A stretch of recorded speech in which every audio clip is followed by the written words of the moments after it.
Good morning.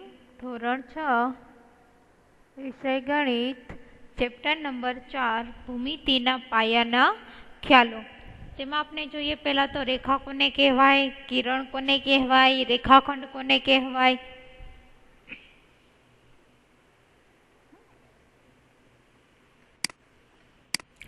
एक रेखा होय तेमां अनन्य बिंदु होय, धारो के ए बी सी जेटला बिंदु लखवा होय एटला बिंदु लखी सकीए, तथा बंने बाजू अनंत सुधी विस्तरेली होय, बंने बाजू एरा होय तेने कहेवाशे रेखा।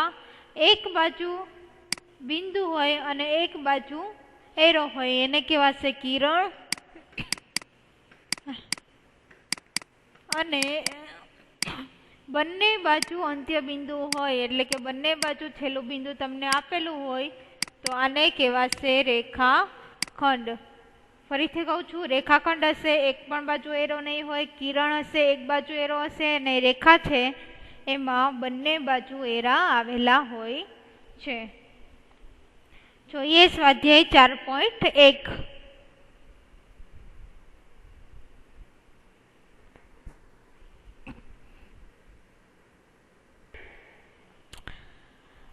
दाखला नंबर पहलो, बाजूमां दर्शावेल आकृतिनो उपयोग करीने लखो। एमां आपेलू छे तमने 5 बिंदु लखो, एटले के तमारे नाम लखवाना छे 5 5 बिंदु ना। तो तमने बिंदु अहीं आपेला छे डी ई ओ बी अने सी, एटले के 5 बिंदु आवशे डी ई ओ सी अने बी। बीजू छे रेखा लखो। रेखा कोने कहेवाशे तो के बंने बाजू एरा हशे एने आपणे कही सकीशुं रेखा।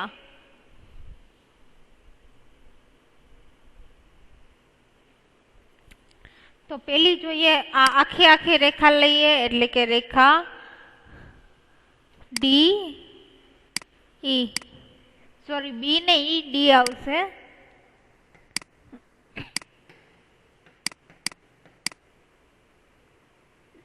पेलो जवाब हतो डी ई ओ बी अने सी 5 बिंदु। हवे रेखा में आवशे पहला डी अने बी। डी बी लखो, बी डी लखो, एक ज थशे आ एक रेखा। पछी बीजी आवशे डी ओ, અહીંથી डी थी ओ सुधी लखीए એટલે કે રેખા डी ओ। रेखा लखी एटले ऊपर बंने बाजू एरा करवाना होय छे। बीजी लखीए डी ई एटले के रेखा डी ई। एना पछी लखीए ई अने ओ एटले आवशे रेखा ई अने ओ। शुं काम? कारण के बंने बाजू रेखा एरा पेला छे एटले ते बंने बाजू अनंत सुधी विस्तरी सके।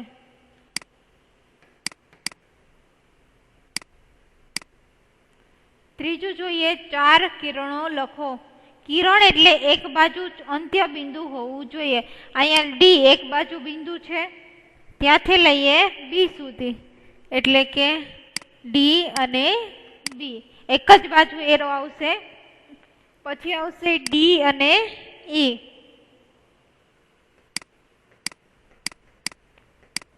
एना पछीनु त्रीजू आवशे અહીંથી લઈએ ओ અને बी। जो ओ ए पूરું થઈ જાય છે પછી ઊંધી બાજુ લઈએ તો ओ અને ई। 5 રેખાખંડો લખો। રેખાખંડો એટલે શું થશે તો કે તમારે બંને બાજુ બિંદુ હોવું જોઈએ એટલે કે डी ई। एमां मात्र ऊपर खाली लाइन आवशे। पछी आवशे डी ओ,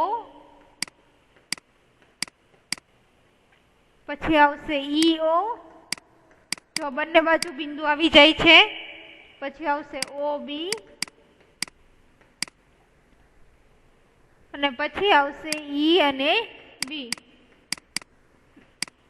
5 रेखाखंड आपेला छे डी ई डी ओ ई ओ ओ बी अने ई बी। बीजो दाखलो छे, आपेला 4 मूळाक्षरोमांथी दरेक वखते मात्र 2 मूळाक्षरोनो उपयोग करी आपेल રેખાના શક્ય તેટલી 12 રીતે નામ આપો. તમારે અલગ અલગ 12 રીતે નામ આપવાના છે. તમને રેખા આપેલી છે ABCD.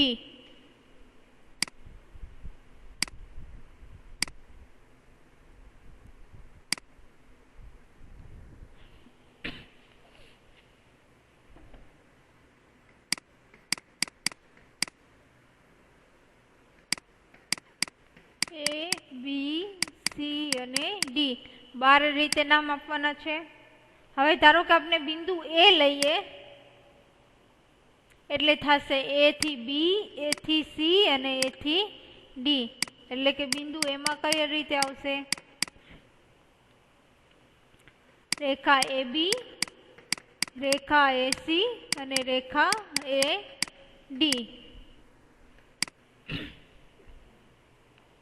હવે B થી લઈએ તો B થી BA, BC અને BD. એટલે કે BA, BC અને BD. પછી લઈએ C થી તો C થી પણ એવી જ રીતના થશે CA, CB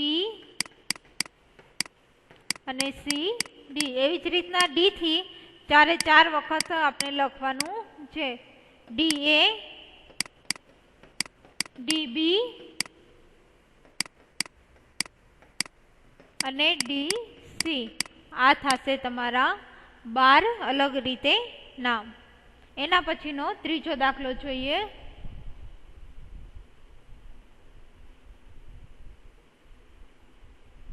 આકૃતિનો ઉપયોગ કરીને લખો. બાજુમાં તમને આકૃતિ આપેલી છે. ઈ બિંદુને સમાવતી રેખાના નામ તમારે લખવાના છે. ઈ બિંદુ ક્યાં છે? તો કે આ જગ્યાએ ઈ બિંદુ છે. તો પેલા આવશે આખી આડી રેખા એટલે કે ઈ રેખા, બરોબર. પછી આવશે આ ઊભી રેખા એટલે કે રેખા FE. એના પછી આવશે અહીંથી B થી લઈએ તો પણ આવશે એટલે કે રેખા BE. અને D થી લઈએ તો આવશે રેખા DE. બીજો દાખલો છે. એ બિંદુમાંથી પસાર થતી હોય તેવી રેખા લખો. તો એ બિંદુમાંથી પસાર થતી હોય તો રેખા કઈ આવશે? AE. બીજામાં આવશે રેખા AE. O બિંદુ, કારણ કે એ માંથી અહીંથી પસાર થઈ છે આખી રેખા, એટલે O બિંદુ જેમાં છે તેવી રેખા લખો. O બિંદુ ક્યાં છે? પેલા તો અહીંયા, એટલે કે તમે રેખા CO લખી શકો. રેખા CO.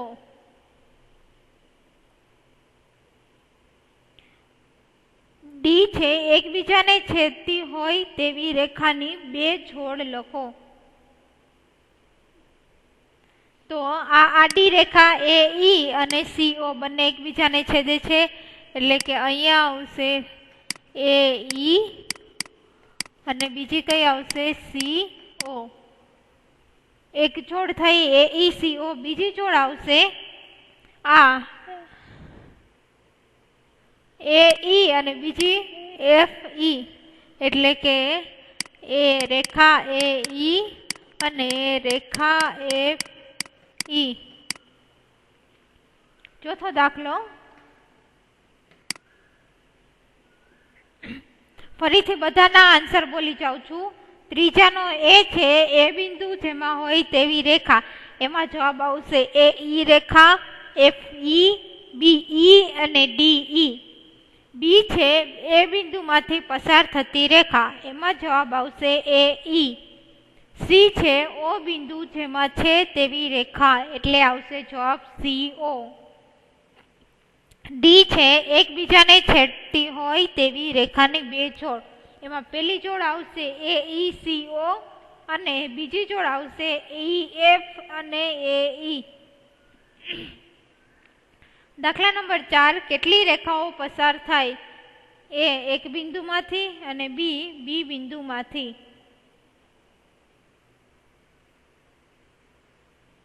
તો કે એક બિંદુમાંથી આપણે અસંખ્ય રેખા પસાર કરી શકીએ. કેવી રીતે?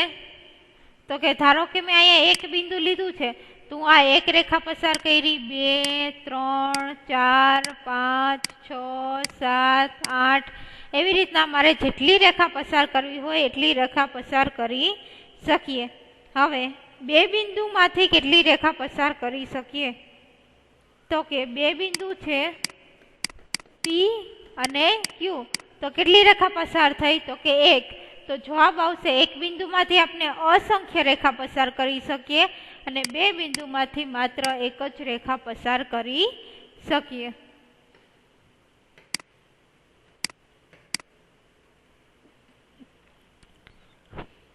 પાંચમો દાખલો, નીચેની દરેક પરિસ્થિતિને અનુરૂપ કાચી આકૃતિ દોરો.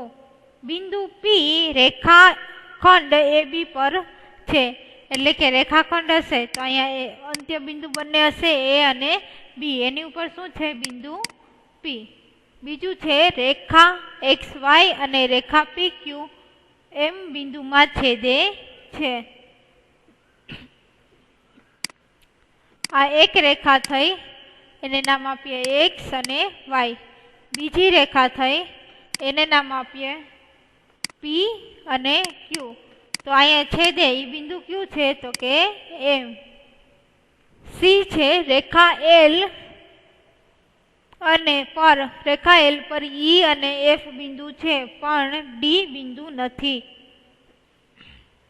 પેલા તો આપણે રેખા દોરીએ. ઈ રેખાને શું નામ આપવાનું છે? તો કે L. એની ઉપર બિંદુ ક્યાં છે? તો કે E બિંદુ અને F બિંદુ, પણ D બિંદુ L રેખા ઉપર નથી, તો D બિંદુ ક્યાં આવશે? બહારની સાઈડ. ડી છે OP રેખા અને OQ રેખા બિંદુ O માં છેદે છે. આ ડી આકૃતિ છે એ ઉપરની બાજુ દોરું છું. તો કે પહેલા તો OP રેખા,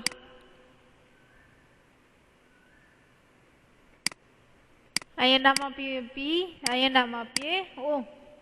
બીજી રેખા છે OQ. O તો છે જ, આપણે ક્યાં લખવાનું છે? ખાલી Q બિંદુ દર્શાવવાનું છે. એ O બિંદુમાં છેદે છે. તો અહીંયા જો O બિંદુ છે ત્યાં બંને રેખા છેદે છે. બરોબર? ફરીથી કહું, આ A ની આકૃતિ છે, આ B ની આકૃતિ છે, આ બાજુ EF વાળી C ની આકૃતિ છે અને આ ઉપર D ની આકૃતિ દોરેલી છે. છઠ્ઠો દાખલો છે, નીચે MN આકૃતિ દોરેલ છે. આપેલી આકૃતિના આધારે આપેલા વિધાન સાચા છે કે ખોટા તે જણાવો.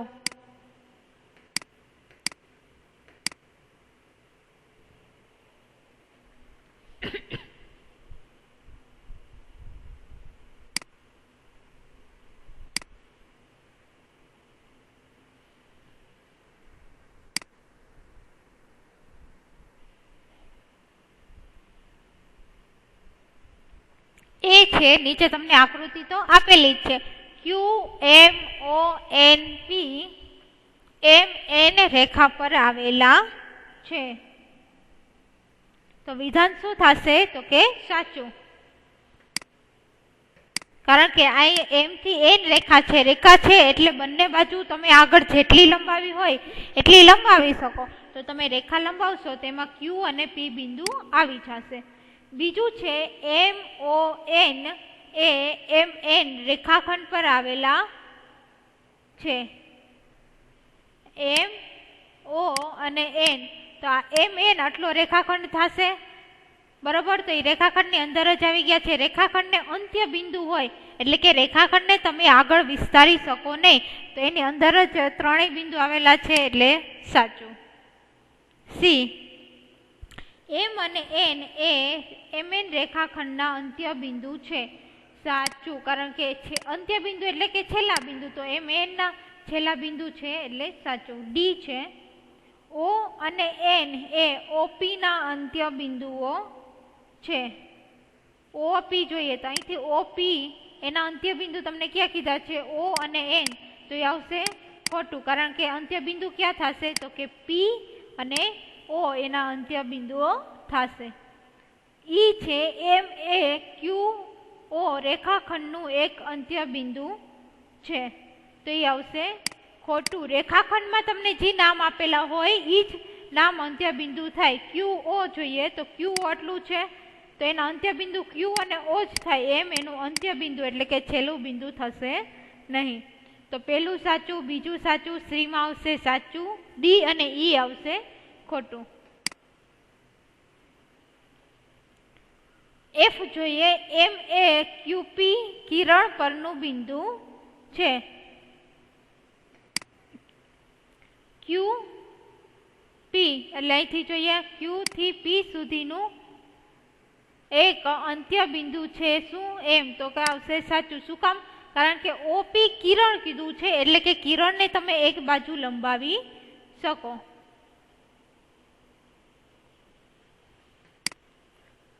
એના પછી છે ઓપી કિરણ એ ક્યુપી થી ભિન્ન છે.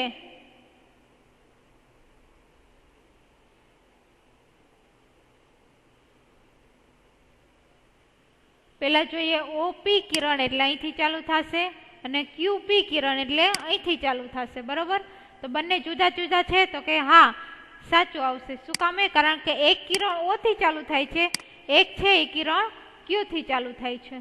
એ જ ઓપી કિરણ એ ઓ એમ કિરણ એ બંને સમાન છે.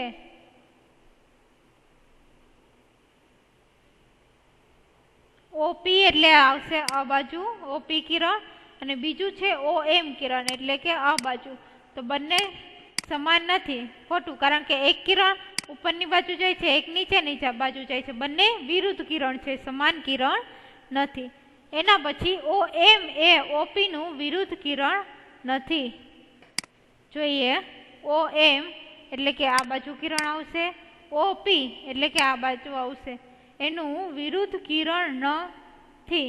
તો એ આવશે ખોટું, કારણ કે બંને વિરુદ્ધ કિરણો છે. એના પછી છે ઓ એ ઓપી નું ઉદ્ભવ બિંદુ નથી. ઓપી એટલે આ બાજુ આવશે કિરણ, તો ખોટું, કારણ કે ઓ થી જ ચાલુ થાય છે તો એ જ એનું ઉદ્ભવ બિંદુ થશે એટલે કે આવશે ખોટું. એના પછીનું એન એ એનપી કિરણ એટલે કે અહીંથી આવશે એનપી કિરણ અને એન એમ એટલે કે આવશે એન એમ નું ઉદ્ભવ બિંદુ છે. સાચું, કારણ કે એન થી જ બંને કિરણની શરૂઆત થાય છે. તો અહીંયા તમારો સ્વાધ્યાય 4.1 છે એ પૂર્ણ થાય છે.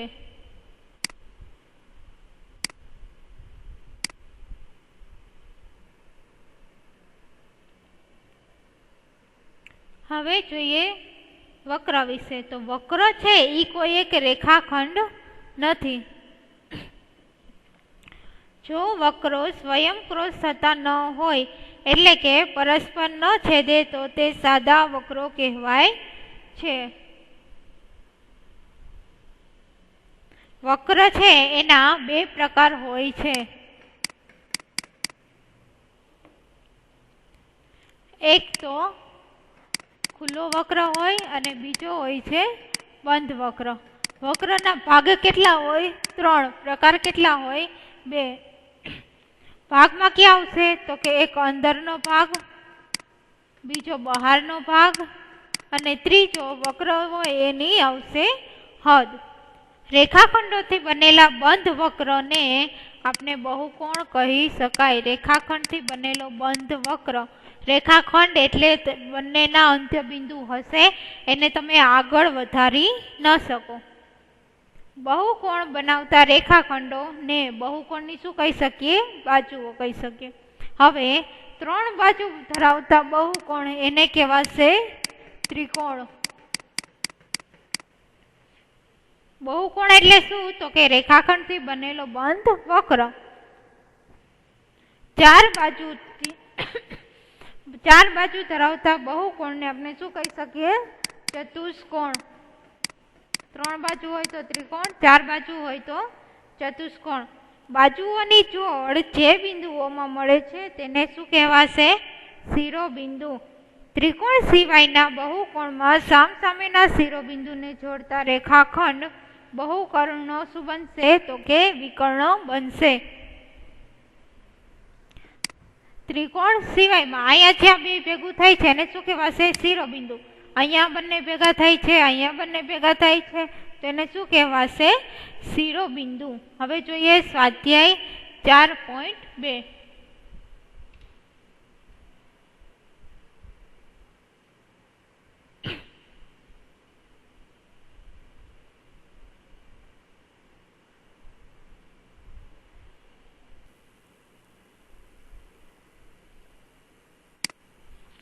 નીચેના વક્રનું ખુલ્લા અને બંધ વર્ગમાં વર્ગીકરણ કરો. તો એ છે એ કેવો છે? તો કે ખુલ્લો છે, તો અહીંયા આવશે ખુલ્લો. બી છે એ કેવો છે? તો કે બંધ વક્ર, ત્યાં કાંઈ એક ખુલ્લી જગ્યા નથી.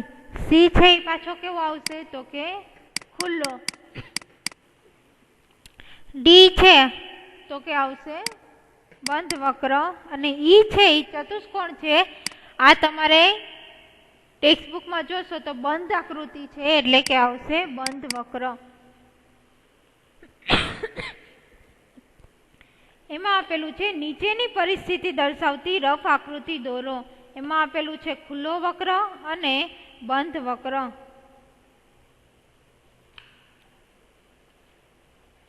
તો ખુલ્લા વક્રમાં આપણે દોરી શકીએ કંઈક આ રીતની આકૃતિ.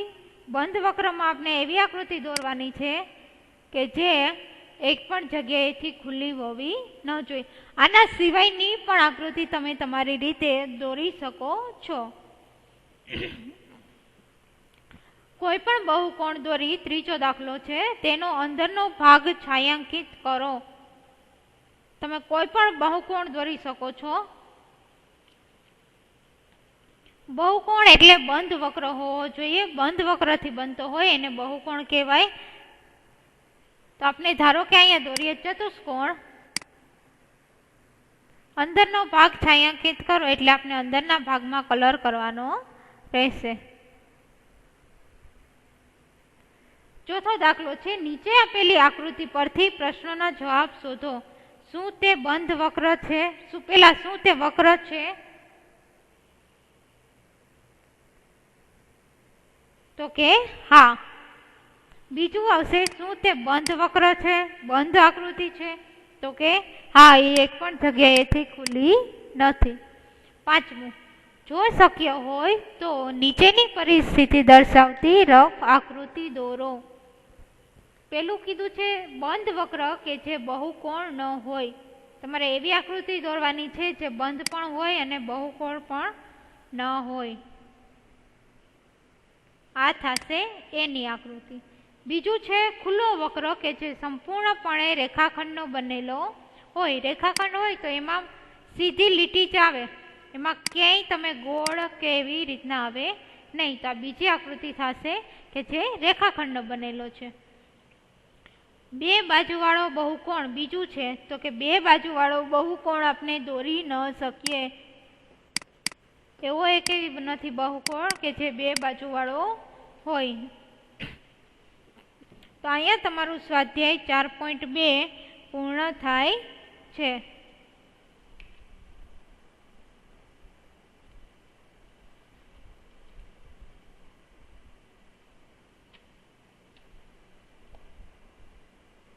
હવે જોઈએ આપણે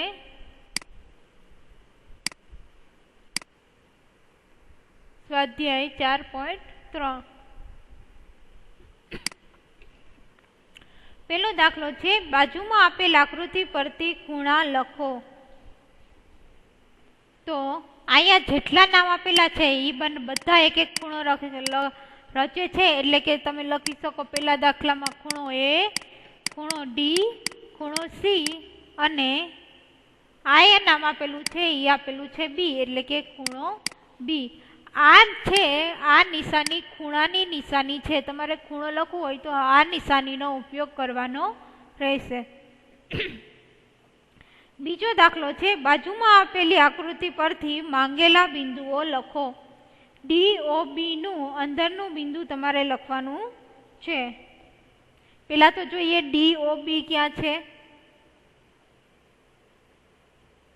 તો કે અહીંથી જુઓ D, O અને B, તો એની અંદરનું બિંદુ કયું આવશે, તો કે A.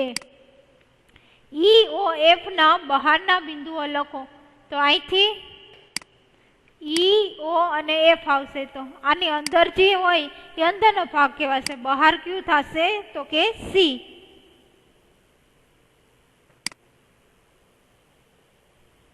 પછી આ A છે એ પણ બહાર આવશે. આ અંદરના ભાગ સિવાયનું આવશે એટલે કે C, પછી A, અને અહીંયા D ને E છે એ પણ તમે લખી શકો. C છે ખૂણો EOF પરના બિંદુઓ લખો. જોઈએ EOF એટલે કે EOF એની પરના બિંદુઓ તમારે લખવાના છે.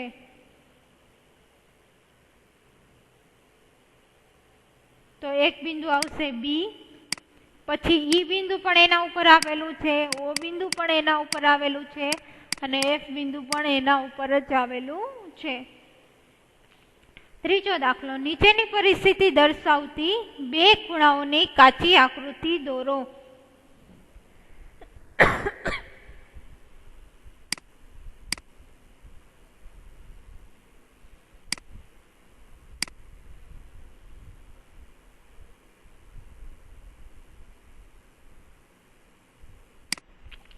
એમાં એ છે, બંનેમાં એક સામાન્ય બિંદુ હોય તેવી આકૃતિ આપણે દોરવાની છે. તો એમાં કઈ બને,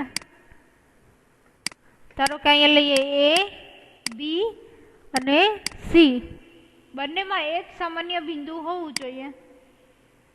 તો અહીંયા લઈએ D. તો અહીંયા સામાન્ય બિંદુ કયું આવશે, તો કે બિંદુ B. બીજું છે, બે સામાન્ય બિંદુઓ હોય તેવી આકૃતિ દોરો.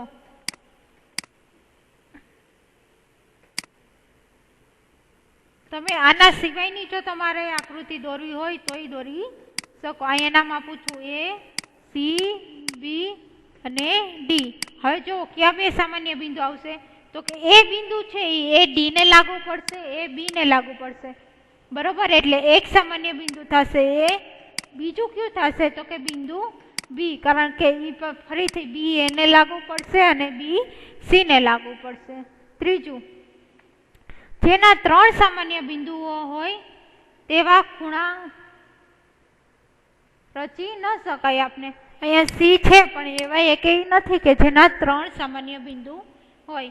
એના પછી જે ચાર સામાન્ય બિંદુઓ હોય તો પણ એવી પણ એકેય આકૃતિ નથી કે જેના ચાર સામાન્ય બિંદુ હોય. E છે, એક કિરણ સામાન્ય હોય એવું તમે દોરો.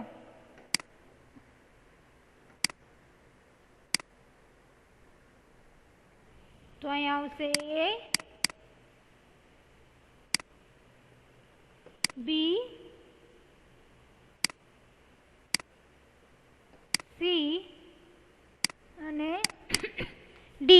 તો આમાં કિરણ કયું આવશે, જો તમે B ખૂણો લેશો એટલે A, B, D ને લાગુ પડશે, અને બીજું C, B, D ને લાગુ પડશે. તો આ B, D કિરણ છે એ બંનેમાં લાગુ પડશે, એટલે કે એક સામાન્ય કિરણ થશે B, D.